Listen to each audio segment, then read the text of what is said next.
الحمد لله نحمده ونستعينه ونستغفره ونؤمن به ونتوكل عليه ونعوذ بالله من شرور أنفسنا ومن سيئات أعمالنا من يهده الله فلا مضل له ومن يضلله فلا هادي له ونشهد أن لا إله إلا الله وحده لا شريك له ونشهد أن سيدنا وسندنا وحبيبنا وشفيعنا ومولانا محمدا عبده ورسوله وعلى آله وأصحابه أجمعين. أما بعد فأعوذ بالله من الشيطان الرجيم. بسم الله الرحمن الرحيم. إن الله يأمركم أن تؤدوا الأمانات إلى أهلها وإذا حكمتم بين الناس أن تحكموا بالعدل إن الله كان سميعا بصيرا. قال النبي صلى الله عليه وسلم لا إيمان لمن لا أمانة له أو كما قال عليه الصلاة والسلام.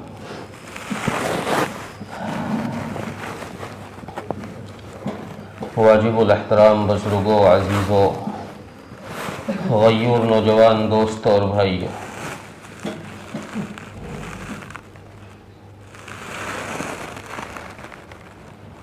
پچھلے 2 جمعوں سے ایک حدیث پر کلام ہو رہا تھا.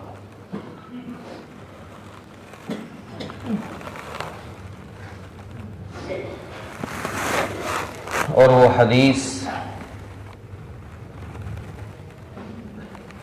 جس پر بات ہو رہی تھی، جس کا مضمون 2 جمعوں میں، پچھلے جمعے میں بھی ادھورا رہ گیا،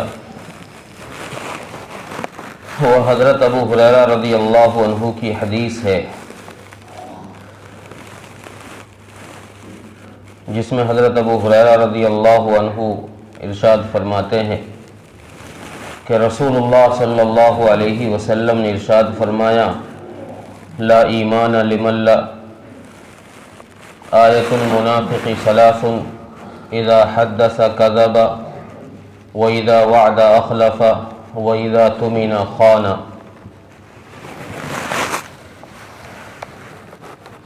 پچھلے ہفتے میں واذا وعد اخلف کے اوپر مختصر بات کی گئی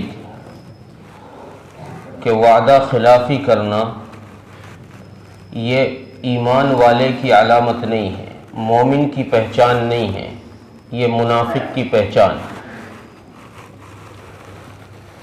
اور اس میں یہ بتایا گیا کہ ایک وعدہ زبان سے آدمی کرتا ہے. زبان کے وعدے پر پچھلے ہفتے میں بات کی گئی کہ زبان، چونکہ ہم وعدہ ہی اس کو سمجھتے ہیں جو زبان سے کیا جائے. کسی قول سے کوئی وعدہ کیا جائے تو ہم اس کو وعدہ سمجھتے ہیں اور اس کے توڑنے کو وعدہ خلافی. حالانکہ جیسے جھوٹ ایک زبان سے بولا جاتا ہے اور ایک جھوٹ آدمی کا اس کا فعل ہوتا ہے، اپنے عمل سے جھوٹ بولتا ہے، ویسے ہی وعدہ بھی ایک زبان سے ہوتا ہے، ایک عمل سے ہوتا ہے. ایک مثال دے کر اگلی بات پر آتا ہوں. زبان کے وعدے کو تو ہم سب لوگ جانتے ہیں، عمل کا وعدہ کیا ہے؟ عمل سے آدمی کیسے وعدہ کرتا ہے؟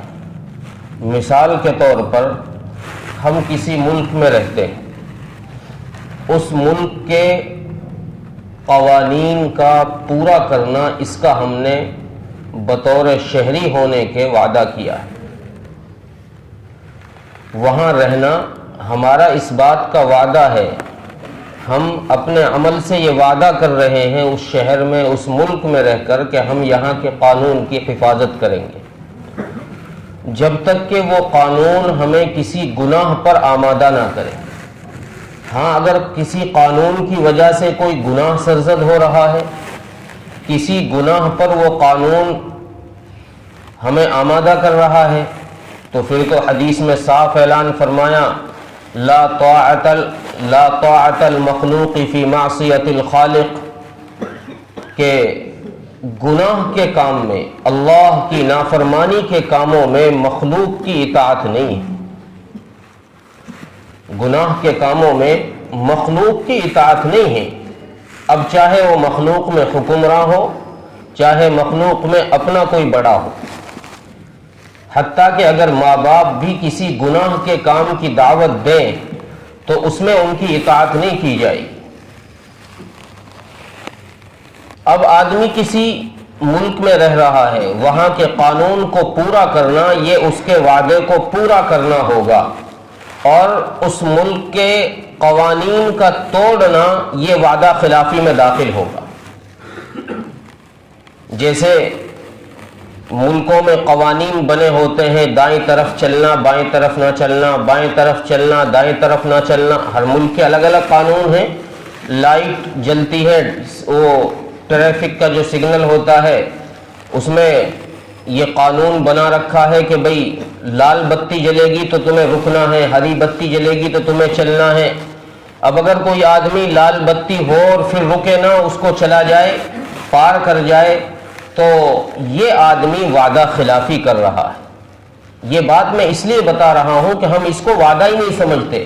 ایسے آدمی کو تو کہتے بڑا ہوشیار آدمی ہے، بھائی بڑا ہوشیار آدمی ہے، ٹریفک پہ سے بھی سگنل توڑ کر چپکے سے نکل گیا، چالان سے بچ گیا، اس کو ہم ہوشیار آدمی کہتے ہیں۔ اور شریعت کہتی ہے چونکہ ہم نے دین صرف کچھ چیزوں میں سمیٹ کے رکھا ہے، دین انسان کی زندگی کے ہر شعبے میں داخل ہے، دین انسان کی زندگی کے ہر شعبے میں داخل ہے۔ اب ٹریفک کا توڑنا بظاہر ہم اس کو دین نہیں سمجھتے، حالانکہ شریعت کہتی ہے کہ یہ تم نے گناہ کا کام کیا ہے، اس ملک کے قانون کا توڑنا یہ تم نے گناہ کا کام کیا ہے۔ چونکہ قانون جو بنائے گئے ہیں، حکومت کی طرف سے جو قوانین بنائے جاتے ہیں، وہ لوگوں کو نقصان پہنچانے سے بچانے کے لیے بنائے جاتے ہیں کہ کسی کو نقصان نہ پہنچے۔ اب ایک وعدہ تو یہاں وعدہ خلافی ہوئی، ایک گناہ تو یہ ہو گیا، دوسرا اس سگنل توڑنے پر اگر کوئی اور حادثہ ہو گیا، کسی کا جانی مالی نقصان ہو گیا تو اس کا گناہ الگ سے ہو گیا۔ تو یہ انسان کی زندگی میں ایسی چیزیں ہیں جن پر ہماری توجہ نہیں جاتی۔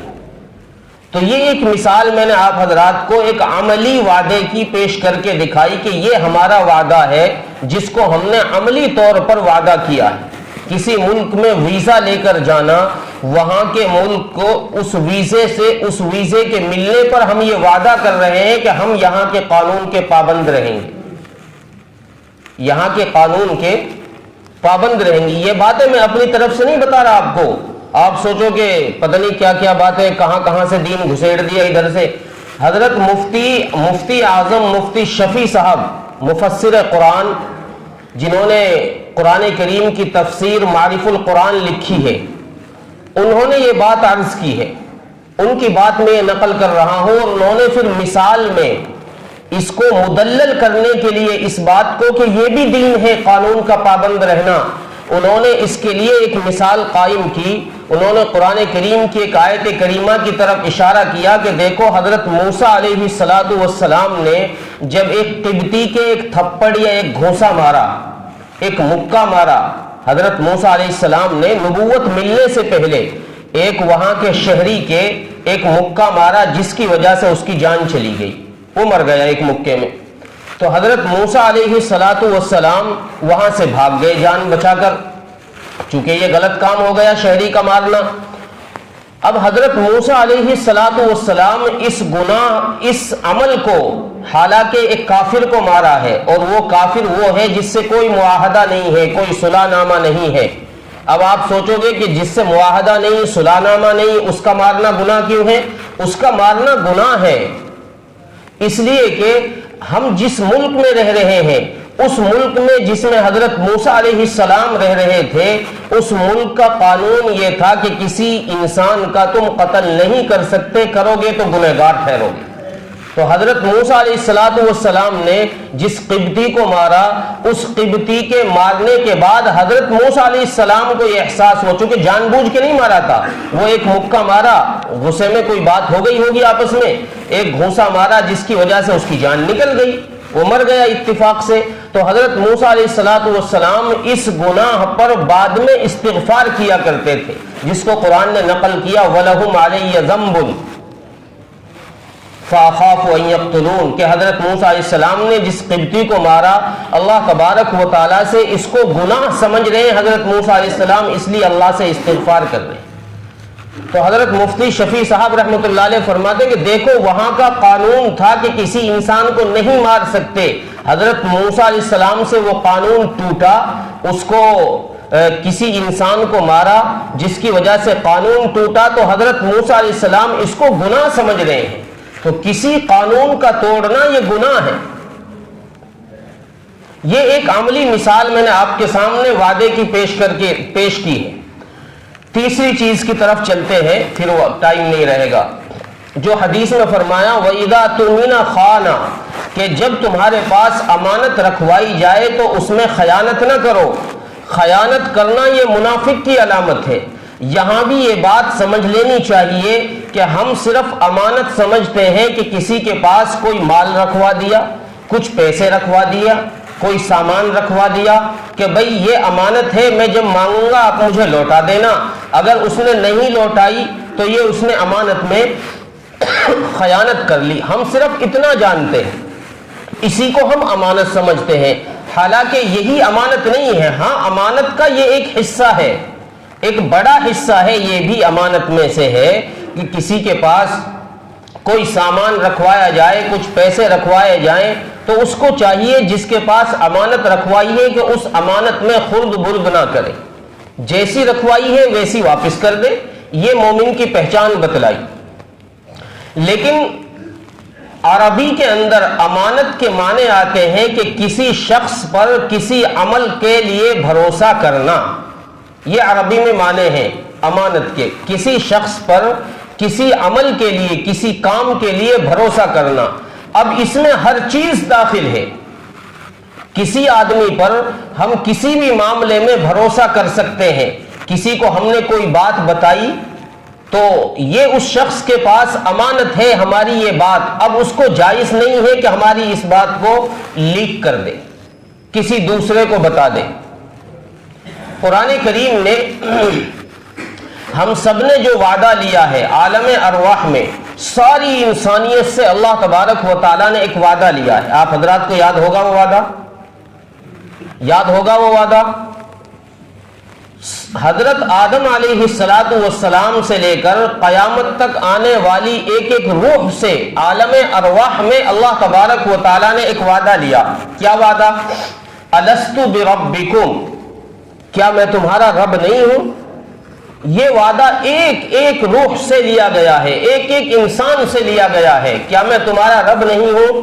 تو سب سے پہلا جواب رسول اکرم صلی اللہ علیہ وسلم کی روح نے دیا، پھر سارے انسانوں نے دیا، آپ کے بعد سارے نبیوں نے، پھر سارے انسانوں نے اس کا جواب یہی دیا، بلا، کیوں نہیں، آپ ہمارے رب ہیں، آپ ہمیں پالنے والے ہیں، آپ ہمارے خالق ہیں، آپ ہمارے مالک ہیں۔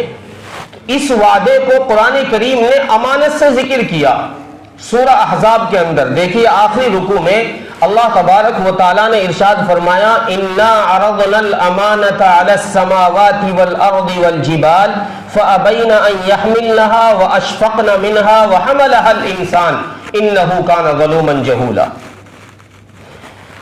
کہ اللہ تبارک و تعالیٰ نے اس امانت کو جب زمین پر پیش کیا، اِنَّا عَرَضْنَا الْأَمَانَةَ عَلَى السَّمَاوَاتِ، آسمان پر پیش کیا تو آسمان نے ہاتھ کھڑے کر دیے، ہمارے بس کی بات نہیں ہے، ہم نہیں یہ امانت اٹھا سکتے۔ زمین کو اللہ تبارک و تعالیٰ نے کہا کہ بھئی تم یہ امانت اٹھا لو، زمین نے ہاتھ کھڑے کر دیا، ہم نہیں اٹھا سکتے۔ پہاڑوں سے اللہ تبارک و تعالیٰ نے کہا کہ یہ امانت لے لو، پہاڑوں نے ہاتھ کھڑے کر دیے، ہم نہیں اٹھا سکتے۔ پھر اللہ تبارک و تعالیٰ نے انسان سے کہا کہ بھئی تم یہ امانت لے لو، تو انسان نے کہا جی بالکل، انسان نے ہاتھ پھیلا دیے دے دو۔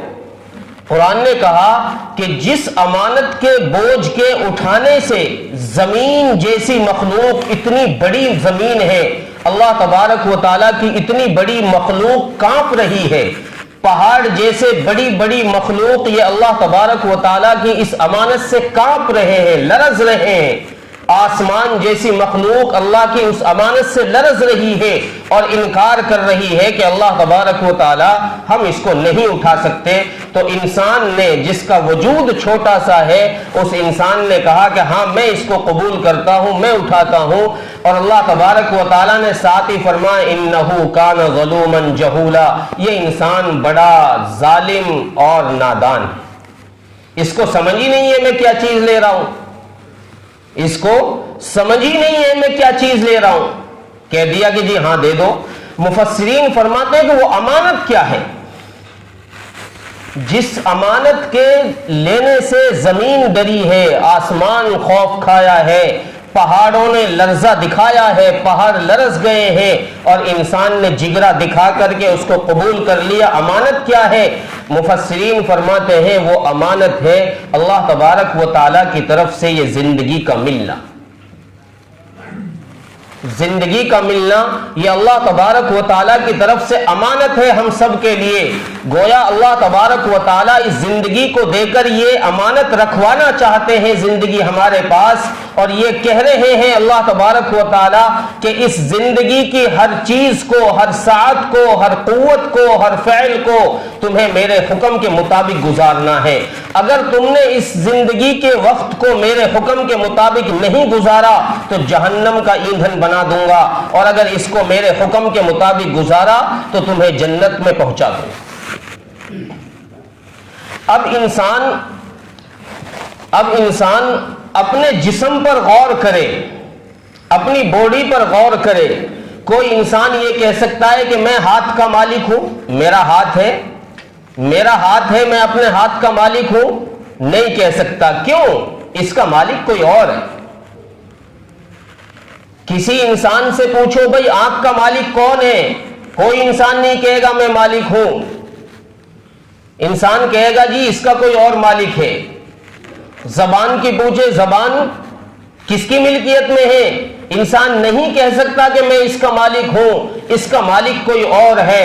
جب مالک کوئی اور ہے، اس مالک نے یہ سارے اعضاء، یہ ساری باڈی ہمیں بطور امانت کے دی ہے، تو اس مالک نے ان کے استعمال کرنے کا طریقہ بھی بتایا ہے۔ اس مالک نے ہمیں 2 آنکھ دی ہے، یہ آنکھ ایسی نعمت اللہ تبارک و تعالیٰ نے دی ہے کہ اس نعمت کی قدر چونکہ ہمیں اس لیے نہیں ہے کہ بچپنے سے اللہ نے لگا دی اور جب تک موت آئے گی استعمال کر رہے ہیں، کوئی چارج نہیں، کوئی کرایہ نہیں، کوئی سروس نہیں، کچھ نہیں، بس استعمال کر رہے ہیں، دیکھ رہے ہیں۔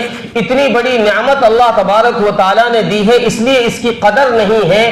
اس کی قدر اس وقت معلوم ہوتی ہے جب اللہ تبارک و تعالیٰ زندگی کے کسی وقت میں انسان کی روشنی کو چھین لیتے ہیں، پھر انسان اس روشنی کو حاصل کرنے کے لیے ساری جمع پونجی لگا دیتا ہے۔ وہ یہ سوچتا ہے کہ ساری جائیداد میری بک جائے لیکن آنکھ کی روشنی آ جائے، میری آنکھ ٹھیک ہو جائے کسی طرح۔ جتنے پیسے ڈاکٹر سے کہتا ہے جی جتنے پیسے آپ مانگیں گے میں اتنے دوں گا، آپ میری آنکھ کو ٹھیک کر دیں۔ اب اس کی قدر معلوم ہو رہی ہے، اس کی قیمت معلوم ہو رہی ہے۔ اب انسان اس کی قیمت کا احساس کر رہا ہے، اسے معلوم ہو رہا ہے کہ کتنی قیمتی چیز تھی جو اللہ تبارک و تعالیٰ نے مجھے دی، لیکن اللہ تبارک و تعالیٰ نے اس کے استعمال کا طریقہ بھی بتایا کہ بھئی تمہیں اس آنکھ کو اس آنکھ سے یہاں دیکھنا ہے یا نہیں دیکھنا، غیر محرم پر لذت کی نظر نہیں ڈالنی۔ اگر تم اس امانت کا صحیح استعمال کرو گے، صحیح استعمال کرو گے تو پھر اللہ تبارک و تعالیٰ کی طرف سے تمہیں رحمتیں بھی ملیں گی، صحیح استعمال پر رحمتیں بھی ملتی ہیں۔ جیسے حدیث میں آتا ہے کہ اگر کوئی مرد باہر سے آئے گھر میں اور وہ اپنی بیوی پر محبت کی نظر ڈالے، بیوی محبت سے شوہر کو دیکھے، تو اللہ تبارک و تعالیٰ ان دونوں کو رحمت کی نظر سے دیکھتے۔ ان دونوں پر، چونکہ اب آنکھ صحیح استعمال ہو رہی ہے نا، حلال جگہ نظر پڑ رہی ہے، حلال جگہ نظر پڑ رہی ہے، صحیح استعمال ہو رہی ہے، امانت کا صحیح حق ادا کیا جا رہا ہے، تو اللہ تبارک و تعالیٰ کی طرف سے رحمت اسے مل رہی ہے۔ اسی طریقے سے ہاتھ ہے، پیر ہے، زبان ہے، آپ چونکہ وقت نہیں ہے میں سب کی تفصیل نہیں کر سکتا، آپ ہر ایک اعضاء کا اس کا استعمال کا طریقہ شریعت نے بتا دیا کہ یہاں استعمال کرنا، یہاں نہیں کرنا۔ اس کے مطابق اگر اعضاء استعمال ہو رہے ہیں تو امانت کا حق ادا ہو رہا ہے، اور اگر اس کے مطابق نہیں چل رہے، اعضاء خلاف بول رہے ہیں، زبان سے جھوٹ بول رہے ہیں، ہاتھ سے ظلم کر رہے ہیں، آنکھ سے غلط دیکھ رہے ہیں، تو پھر سمجھو وعدہ خلافی، پھر ہم امانت میں خیانت کر رہے ہیں۔ دوسری چیز مستعار ہے، استعار لینا، کسی سے کسی چیز کی ہمیں ضرورت پڑ گئی، کسی چیز کی ہمیں ضرورت پڑ گئی، میرے پاس بائک نہیں ہے، بائک کی مجھے ضرورت پڑ گئی، کسی سے میں نے بائک مانگی، گاڑی مانگی استعمال کے لیے کہ بھائی مجھے ذرا یہاں جانا ہے دکھا دو، اس نے اپنی چیز دے دی مجھے، تو اب اس کی یہ چیز میرے پاس امانت ہے، ہم اس کو ایسے استعمال کریں جس استعمال کے طریقے سے مالک ناراض نہ ہو۔ اگر ہم اس کو غلط طریقے سے استعمال کر رہے ہیں جس سے اس مالک کو دکھ ہوگا کہ ایسے نہیں ہونا چاہیے تھا، میری چیز کے ساتھ اتنی اسپیڈ سے نہیں چلانی چاہیے تھی، تو پھر ہم اس کے ساتھ وعدہ خلافی کر رہے ہیں، پھر ہم اس کے ساتھ وعدہ خلافی کر رہے ہیں۔ اسی طریقے سے کسی کمپنی میں ہم جاب کرتے ہیں، کمپنی سے ہم نے وعدہ کیا کہ 8 گھنٹے ہم تمہیں کام کے لیے دیں گے، اب یہ 8 گھنٹے جن کا ہم نے ان سے وعدہ کر لیا، یہ وقت ان کا ہمارے پاس امانت ہے، اب ہمارے لیے جائز نہیں ہے کہ ان 8 گھنٹوں میں ہم اپنا کوئی کام کریں۔ ایسا نہیں کہ آفس میں بیٹھ کر موبائل سے آ رہے ہیں، آفس میں بیٹھ کر یار دوستوں سے گپے لگا رہے ہیں، یہ جائز نہیں ہے۔ جتنا وقت ہم نے مانگ لیا، جتنا وقت ان سے طے ہو گیا، یہ وقت ان کا امانت ہے ہمارے پاس، اب اس میں وعدہ خلاف، اس میں امانت میں خیانت کہلائے گا اگر ہم اس کو غلط استعمال کریں۔ حضرت مولانا محمود حسن صاحب شیخ الہند، یہ جب دارالعلوم میں، چونکہ یہ دارالعلوم کے پہلے طالب علم تھے، یہ جب پڑھانے لگے دارالعلوم میں دیوبند میں، تو ان کی ماہانہ تنخواہ 10 روپے تھی، 10 روپے ماہانہ تنخواہ اس وقت میں۔ ان کی تنخواہ یہ چلتی رہی، جب ان کا آخری عمر آیا، یہ بڑی بڑی کتابیں پڑھاتے تھے، جب آخری عمر آیا تو مجلس شورا نے مشورہ کیا کہ بھئی حضرت کی عمر بھی زیادہ ہو گئی، تقاضے بھی زیادہ ہیں، اخراجات بھی زیادہ ہیں، تو کمیٹی والوں نے، جو کمیٹی بنا رکھی تھی مجلس شورا کی، انہوں نے، فکر مند لوگ تھے، انہوں نے مشورہ کیا اور مشورہ کر کے حضرت کی تنخواہ 10 سے 15 روپے کر دی۔ جب مہینے کے اختتام پر یہ تنخواہ حضرت کو دی گئی تو حضرت نے پوچھا بھائی اس مہینے 15 روپے کیوں؟ تو لوگوں نے بتایا کہ حضرت لوگوں نے، کمیٹی والوں نے مشورہ کر کے آپ کی تنخواہ کو بڑھا دیا ہے۔ تو حضرت محمود صاحب رحمۃ اللہ علیہ نے، شیخ الہند نے فرمایا کہ بھائی میری عمر اب بڑھ گئی ہے، میری عمر اب زیادہ ہو گئی ہے، میں بڑھاپے میں آ گیا ہوں، اب میں اس توانائی سے، اس قوت کے ساتھ محنت نہیں کر سکتا، اس قوت کے ساتھ میں بچوں کو نہیں پڑھا سکتا جس قوت کے ساتھ میں جوانی میں پڑھاتا تھا، لہذا میرے وقت کو، میری تنخواہ کو نہ بڑھایا جائے، چونکہ میں اتنے کا ہی اب مستحق ہوں، میں اتنی تنخواہ کا ہی اب مستحق ہوں، میری تنخواہ یہ کم کر دی جائے۔ تو لوگوں نے کہا کہ حضرت اور استاذوں کا بھی نقصان ہوگا، یہ تو آپ کا تقویٰ ہے، آپ نہیں لے رہے۔ تو حضرت نے فرمایا بھائی استاذوں کی بڑھا دو، لیکن میں اپنی نہیں بڑھوا سکتا، چونکہ میں جتنے وقت کا اب کام کر رہا ہوں اس وقت کی اتنی ہی تنخواہ بہت ہے جو میری طے، اس سے زیادہ میں نہیں لے سکتا۔ اب یہ حال تھا ہمارے بزرگوں کا جنہوں نے صحابہ کا نمونہ بن کے امت کو دکھایا۔ اب تو پروٹیسٹ اس بات پہ ہوتے ہیں جی تنخواہ بڑھاؤ، تنخواہ ٹائم پہ دو، تنخواہ بڑھاؤ۔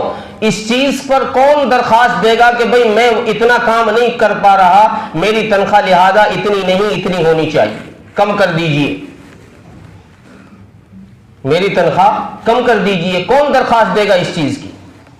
تو یہ امانت ہے، یہ زندگی ہمارے پاس امانت ہے، ہمیں اس زندگی کو امانت کے طور پر ہی استعمال کرنا ہے۔ اسی لیے شریعت نے خودکشی کرنے کو حرام قرار دیا ہے، خودکشی کو اسی لیے حرام قرار دیا چونکہ ہم اس زندگی کے مالک ہی نہیں ہیں، تو ہم اس میں کہ نقصان کیسے پہنچا سکتے ہیں، اس کو غلط استعمال کیسے کر سکتے ہیں، اسی لیے حرام قرار دیا۔ چونکہ مالک اللہ ہے، اس کے حکم کے مطابق زندگی گزرے گی تو امانت پوری ہوگی، ورنہ امانت میں خیانت ہوگی۔ اور حدیث میں فرمایا لا ایمان لمن لا امانت له، جس نے امانت کو پورا نہیں کیا اس کا ایمان میں حصہ نہیں ہے۔